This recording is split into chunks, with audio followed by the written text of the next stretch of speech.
Mais uma vez, o nosso programa Missão de Amor, uma jornada pessoal para a cura. Eu sou Solange Matilde, psico-oncologista. O nosso tema de hoje é o processo psicológico da doença.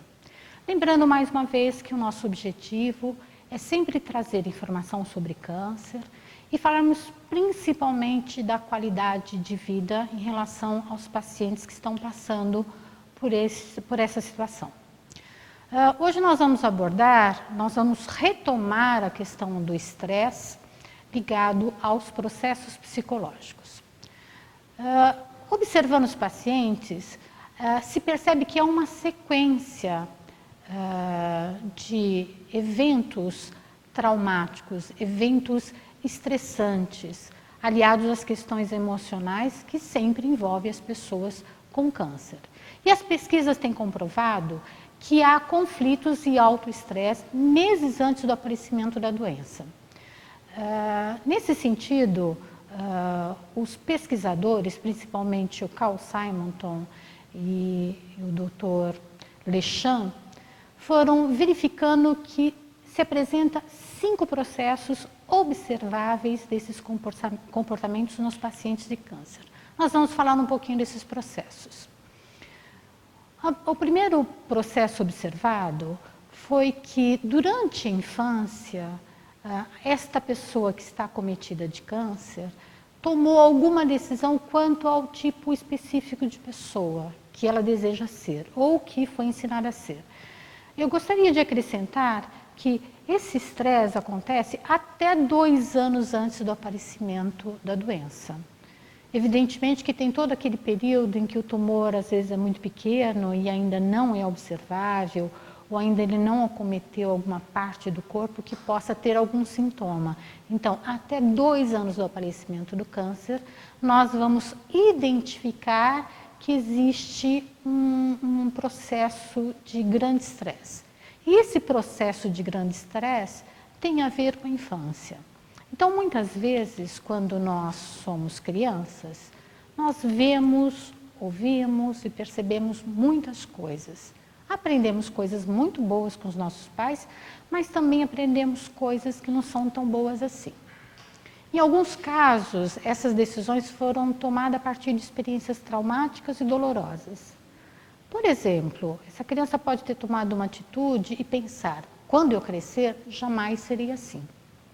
Então, relembrando esse processo que aconteceu lá na infância, a pessoa continua utilizando na sua vida adulta. E esses pesquisadores foram percebendo que isso aparecia repetidas vezes, para tanto, se formar como um processo que possivelmente pode estar envolvido com câncer.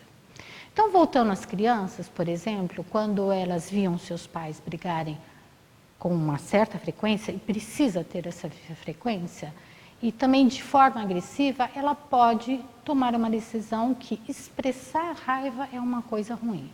E ela vai aprendendo a guardar esse sentimento. Normalmente o paciente de câncer ele tem dificuldade de expressar sentimentos que são mais agressivos ou sentimentos negativos. Então, em função desta vida que ela teve com os pais, ela toma a decisão de ser um certo tipo de pessoa. Por exemplo, uma pessoa bondosa a vida inteira, independente da circunstância. Ou ela acaba se tornando responsáveis pelo sentimento das outras pessoas, responsáveis pela dor que a mãe tem, pelo sofrimento que existe em relação ao casal, pelo padecimento também do pai, e ele resolve, ou ela resolve, cuidar dessas pessoas e acaba se esquecendo de si mesma. Essas decisões tomadas na infância limitam o recurso para lidar com o estresse. É como se ela tivesse um elástico que ficasse lá na infância e toda a situação mais traumática ela volta a ter aquele comportamento infantil, evitando a briga ou tentando resolver as brigas e qualquer tipo de estresse ou de conflito que possa existir, ela passa a gerenciar de uma forma específica. Quando nós nos tornamos conscientes da história das nossas escolhas, novas decisões poderão ser tomadas no lugar das antigas. Isso é uma coisa muito importante, nós vamos percebendo que nós podemos nos modificar. E para isso nós precisamos de autoconhecimento e muitas vezes de um profissional para nos ajudar. Neste caso, é o câncer que vai fazer com que a pessoa vá buscar as causas para ter um câncer nesse momento. E a gente vem repetidas vezes falando sobre a questão do estresse. Ela é uma das mais importantes e o Laurence Lecham, foi um dos primeiros a falar sobre a questão de estresse e adoecimento. Vamos passar para um segundo processo. O indivíduo vê-se numa roda viva de acontecimentos estressantes. Uma situação de tensão são causas frequentes do aparecimento do câncer. Veja, eu não estou dizendo que todas as pessoas que têm alto estresse vão desenvolver câncer, mas se percebeu que isso aparece com certa frequência em pacientes com câncer. As tensões mais perigosas são aquelas que ameaçam a identidade da pessoa. Por exemplo, quando uma pessoa está casada e um dos cônjuges morre, ela tem uma dificuldade em lidar com isso. Então, são casais que são bastante simbióticos ou que vivenciam a sua personalidade no outro. Quando foge essa identidade, quando desaparece essa identidade, ela não sabe aonde se escorar, ela não sabe quem é ela, porque ela só vivia em par. Uma outra coisa interessante é a aposentadoria. Geralmente os homens, eles são educados para trabalharem a vida toda. Normalmente eles escolhem uma profissão e seguem uma vida inteira naquela profissão. Quando chega a aposentadoria, ele começa a sentir um grande vazio e se percebeu que pessoas que se aposentavam e não tinham metas para serem alcançadas logo depois da aposentadoria, poderiam adoecer de câncer. E nessa pesquisa aparece um grande grupo de aposentados. Uma outra coisa interessante com relação à perda de alguma identidade é quando a pessoa tem uma função muito importante e ela perde essa função bastante importante. Então a vida dela girava em torno dessa função.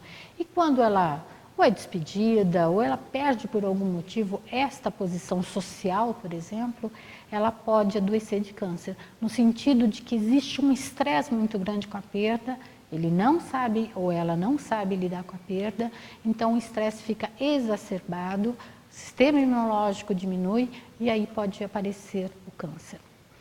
Uma terceira questão é que se essas tensões criam problemas com os quais o indivíduo não sabe lidar, então, todo paciente de câncer tem dificuldades de lidar com determinadas situações, porque existem regras internas que ele adotou lá na infância e ele fica rígido com relação a essas regras. Então, podemos imaginar que aquela criança que tomou uma decisão que não queria ser iguais aos pais, conflitivos, por exemplo, que demonstravam raivas no relacionamento, optam por ser extremamente generosas e bondosas. Nós precisamos fazer uma parte aí, né? A generosidade legítima não adoece ninguém. Nós estamos falando daquelas pessoas que pensam primeiro nos outros. Primeiro são os filhos, o marido, o emprego, os amigos, os familiares, os animais de estimação, e ela nunca tem lugar na sua própria vida, né? Então, nesse sentido, essas pessoas ficam focadas na vida de uma outra pessoa. Nós fazemos uma leitura disso como se fosse uma pessoa muito boa, né? Mas muito boa para o outro. E essa decisão ele tomou lá atrás. Então é bastante característico que apareça pessoas bastante bondosas desenvolvendo câncer. E aí nós ficamos num dilema, né? Como pode ser uma pessoa tão bondosa e desenvolver uma doença tão trágica? E aí a psicologia e a psico-oncologia encontram esse caminho de explicação, que na verdade essa pessoa optou por viver a sua vida na vida do outro.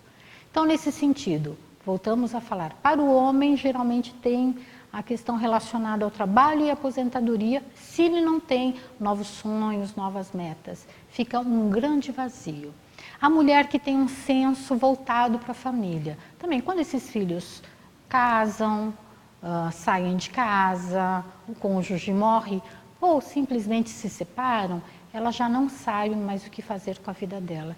Então, ela acaba adoecendo. E também aquelas pessoas que são rigidamente racionais, no sentido de que, quando se apresenta um confronto emocional, ela não sabe lidar com as emoções. Então, interiormente, acontece um grande estresse e ela não sabe lidar de forma a gerenciar as suas emoções neste conflito. Logicamente, o seu sistema imunológico começa a perder energia e ela pode ficar acometida não só de câncer, mas como diversas outras doenças. Então, relembrando, todas aquelas questões ligadas à nossa identidade que nós não evoluímos, que nós não desenvolvemos, começa a ser um pesar. Porque neste momento, quando eu estou no limite, né, com um câncer, diante de uma possibilidade de morte, eu preciso entender quem eu sou. E aí eu não tenho esse tipo de informação. E aqueles conceitos, aquelas regras internas antigas, continuam rígidas e eu não consigo mudar. Um quarto processo que também foi percebido pelo Lechan e pelo Simonton é que a pessoa não consegue enxergar uma maneira de mudar as regras, de como ela deve agir e se sente sem recursos para resolver um problema. Esse sentimento de incapacidade de mudar as decisões, então ela tem um sentimento de desistência. É como se não houvesse um caminho, não houvesse mais nenhuma solução. Porque ela não tem essas informações internas. Como ela criou regras rígidas, ela não se vê capaz de fazer essas mudanças. Um outro processo é quando a pessoa não consegue enxergar uma maneira de mudar as regras, como ela deve agir, e se sente sem recursos para resolver o problema. Há um sentimento de incapacidade para mudar as decisões. Isso é tão pesado que isso faz com que as pessoas desistam dessas mudanças. Um outro processo é quando essa pessoa coloca distância entre si mesma e o problema, tornando-se estática, impassível e rígida. E aí se torna um problema bastante grave, que é muito observável nos pacientes de câncer, que é a falta de esperança. A pessoa sente como se estivesse andando sem sair do lugar, sem ter esperança de chegar a alguma solução. Lembre-se que ela tinha um comportamento rígido, aprendido lá na infância, que naquele momento foi funcional, mas nesse momento ela já não é mais, ela precisa se atualizar, né? Com novas regras, com novas situações, mas ela se sente incapaz neste momento de fazer essas mudanças. Logicamente, essa energia estressante, conflituosa começa a aparecer. E aí, de novo, o sistema imunológico começa a cair. Um quinto processo é que, quando essa pessoa coloca uma distância entre si mesma e o problema, tornando estática, impassível e rígida. Logo, uma doença grave ou a morte parece ser a solução, uma saída, um deferimento para o seu problema. Então, ela justifica, talvez seja mais fácil para ela adoecer ou morrer do que enfrentar essas mudanças. Parece esquisito isso, não? Mas lembre-se que nós estamos falando de um mundo interno. Essa pessoa, ela perde a referência externa e esse mundo interno que começa a direcionar a sua vida. Então, ela se sente incapaz e fica impassível diante dessa mudança que é necessária. Não é que o processo tenha causado câncer. Na verdade, esse processo permitiu o desencadeamento do câncer, o desenvolvimento do câncer. Já que, continuo a afirmar, as pesquisas atuais confirmam essa ideia do Lechan e do Simonton, foram os primeiros a perceber a ligação de estresse e doenças graves. Então, as pesquisas hoje confirmam que realmente o estresse é um fator extremamente importante para o desenvolvimento de doenças crônicas, especialmente o câncer. Bom, todos nós criamos o sentido do acontecimento das nossas vidas. Nós é que damos um olhar à nossa vida, da nossa maneira peculiar. A intensidade do estresse é determinada pela forma com que nós lidamos com ele. Isso torna-se uma regra. Então veja, o estresse que você está sentindo neste momento é um estresse só seu, que você criou, e você passa a olhar o mundo com os seus olhos de uma maneira um pouco mais fixa. Naturalmente, você pode estar se sentindo culpado ou até assustado com tudo que eu falei, porque nós vivemos num mundo extremamente estressante, nós vivemos num mundo bastante racional, não sabemos lidar com as nossas emoções. Então, boa parte das pessoas tem uma probabilidade muito alta de desenvolver câncer. Eu não estou falando de genética. O desenvolvimento genético do câncer, isto é, hereditário, que existe na família, ou por algum problema genético, é somente 10% de todos os casos do câncer. O restante tem muito mais a ver com a forma que nós lidamos com os conflitos, com os problemas e com o nosso estresse. Precisamos também enxergar que existe uma participação nossa nesse processo psicológico. Reconhecer esses sinais e tomar uma atitude de mudança é muito importante. Muitas vezes nós não conseguimos sozinhos, nós podemos conseguir isso através de um terapeuta, de um psicoterapeuta, talvez um médico possa dar algumas indicações. A nossa religiosidade, a nossa espiritualidade pode ser um alicerce para que possamos fazer essas mudanças. Lembre-se que você tem um curador interno. Acho que você não sabia disso, né? Então você, de alguma forma, encontrou o caminho para a doença. Você participa desse processo de adoecer. O nosso convite é para que você conheça o processo de saúde, né? Existe uma palavra que está surgindo por aí, que é a salutogênese. Né? Nós lidamos sempre com patologia e não lidamos com a saúde. Pois bem, se nós conseguimos construir o nosso caminho para a doença, nós também podemos construir o nosso caminho para a saúde. Então, desta forma, eu estou lhe garantindo que você tem um curador interno. E através de técnicas de auxílio, o nosso programa tem essa intenção, você pode acordar o seu curador interno, encontrar o caminho para a saúde. Nós precisamos nos lembrar que os precursores dessas ideias é o Dr. Laurence Lechamp. Você pode encontrar mais informações no livro dele, que se chama O Câncer como Ponto de Mutação. Ele quer dizer que a doença vem muitas vezes para a sua vida para você se transformar, para você se modificar. E o Carl Simonton, que é um dos livros também que adotamos, que estamos ensinando muitas coisas aqui para vocês, é Com a Vida de Novo. Olha que lindo o nome desse livro, Com a Vida de Novo. E é a nossa proposta para o nosso próximo encontro. Nós vamos fazer as pazes conosco mesmo e buscarmos o caminho para a saúde. Bom, nós chegamos mais uma vez ao final de um programa. Diga-nos o que você está achando, dê a sua opinião, faça perguntas, tire as suas dúvidas. Divulgue também o nosso programa para os seus amigos, principalmente para os familiares e para as pessoas que estão enfrentando o câncer nesse momento. Os nossos contatos estão logo abaixo do nosso vídeo.